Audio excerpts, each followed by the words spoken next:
Today, we're going to talk about the Nothing Phone 1. You know, this thing that's in the news? No, I'm just kidding.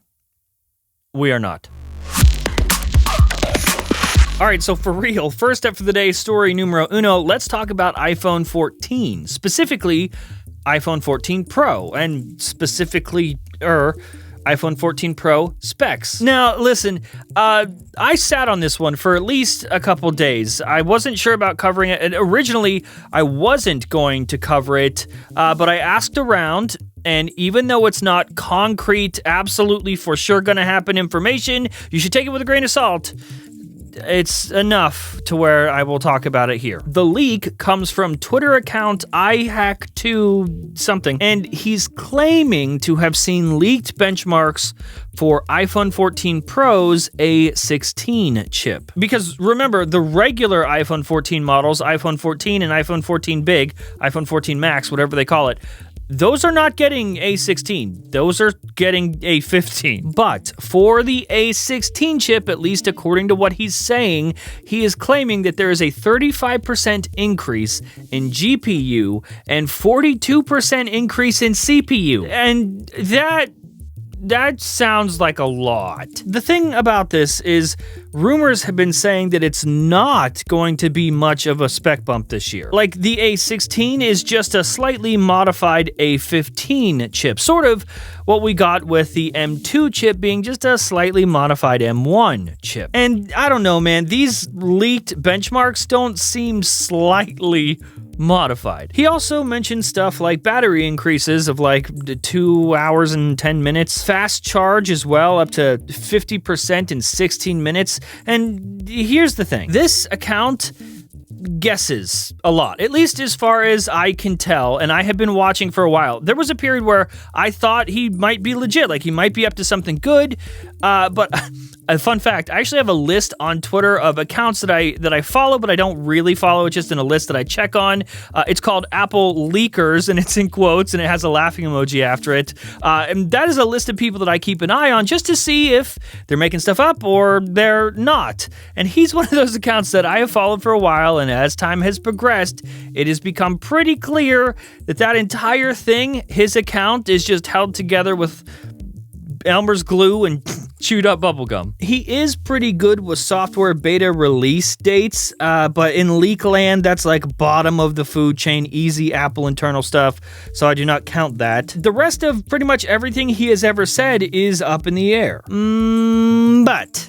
And you knew there had to be a but, didn't you? His tweet, the one that shared the leaked benchmarks, it was shared by Shrimp Apple Pro, who we know for a fact is reliable. And Shrimp himself leaked that the A16 chip was getting new LPDDR5 RAM, which was later corroborated by Kuoming Chi. And Shrimp seems to believe that the extra 43,000 points that showed up in the benchmarks can make sense due to the RAM upgrade itself. I'm not saying that. Do I look like a shrimp? I guess time will tell on this one, and as we get closer to showtime with this thing, we will get more leaks, but for now, this is a starting point. Sleep! I did not have a better segue. You know what I love? You guessed it. Sleep. That's why I only sleep on sheets from mysheetsrock.com/FPT, because it's summer and I love laying on sheets that are cool and as soft as a dolphin's body. Made with bamboo rayon, the holy grail of sheeting, My Sheets Rock created the regulator sheets, which are designed specifically to keep hot sleepers cool and cold sleepers comfortable. This miracle material transfers body heat 2 times more effectively than regular sheets and reduces humidity by 50%. Is it witchcraft?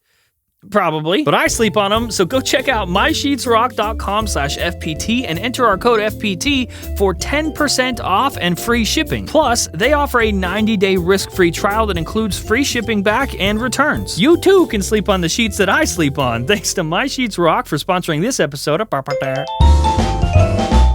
Oh, hey, welcome back. Okay, real quick, before we jump into the last story, since the beginning of these episodes moves a bit faster now, I really don't have time to talk to you, so I'm going to use this portion of the show to do stuff like that. And I just want to say thank you so much for all the love so far on Season 10. We worked for about 5 months on it, and it really seems like you guys are liking it. Definitely the biggest format change since the start of FPT. And that's saying a lot, because I've been making this show for like 10 years. So it's cool that we're able to like keep it fresh for everyone, make it feel new again. I just want to let you know that the love that you've been showing does not go unnoticed. I see your comments. Thank you.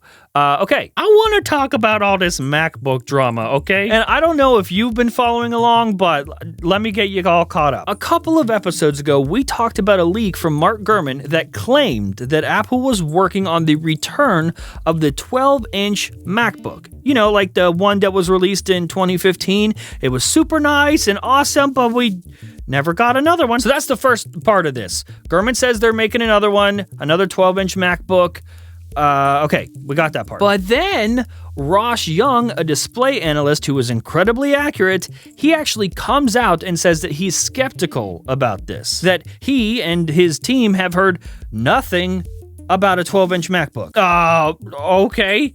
So now we have Mark Gurman and Ross Young, two incredibly accurate sources, disagreeing here.